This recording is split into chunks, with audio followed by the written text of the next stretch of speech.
बिस्मिल्लाहिर्रहमानिर्रहीम। अस्सलाम वालेकुम दोस्तों, अगर आप लोग दुबई में हैं, विज़िट पे आना चाहते हैं या विज़िट पे हैं तो आप लोगों को नौकरी नहीं मिल रही तो आप लोगों ने क्या करना है, चैनल को सब्सक्राइब करना है, बेल आइकन को प्रेस करना है, चैनल को लाइक करना है। इसके बाद आप लोगों ने कमेंट्स करना है, कमेंट्स में गुड लिखना है। उसके बाद सीधा जाना है डिस्क्रिप्शन पे, वहाँ पे 2 लिंक दी हुई है। एक लिंक को वहाँ से कलेक्ट करेंगे तो आप लोगों को वहाँ से आप अप्लाई कर सकते हैं। उस लिंक को क्लिक करेंगे, वहाँ से अप्लाई कर सकते हैं। वहाँ पे जॉब्स की बहुत ज़्यादा ऑफ़र है और 100% आप लोगों को वहाँ से नौकरी मिल जाएगी।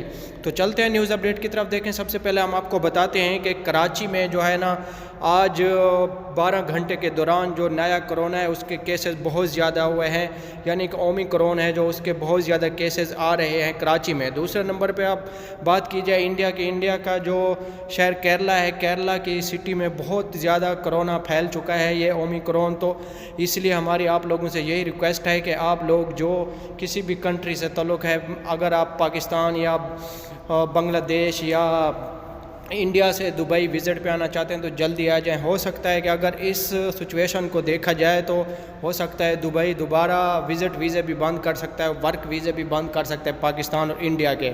और लेकिन दूसरी बात आपको ये भी बताते चलें कि बांग्लादेश में भी, ढाका में बहुत ज़्यादा ओमिक्रॉन फैल चुका है और डेली बेस पे नए केस आ रहे हैं ओमिक्रॉन के। हो सकता है बांग्लादेश के भी वर्क और विज़िट दोबारा क्लोज़ कर दिए जाएँ। तो इसलिए हमारी आप लोगों से रिक्वेस्ट है, male female, Pakistan, India, Bangladesh से कहीं से भी हमें सुन रहे हैं तो आप लोगों से रिक्वेस्ट है जो विज़िट ले रहे हैं वो जल्दी आ जाएँ, वरना ऐसा ना हो कि दुबई दोबारा लॉकडाउन कर दे और वर्क वीज़े भी बंद कर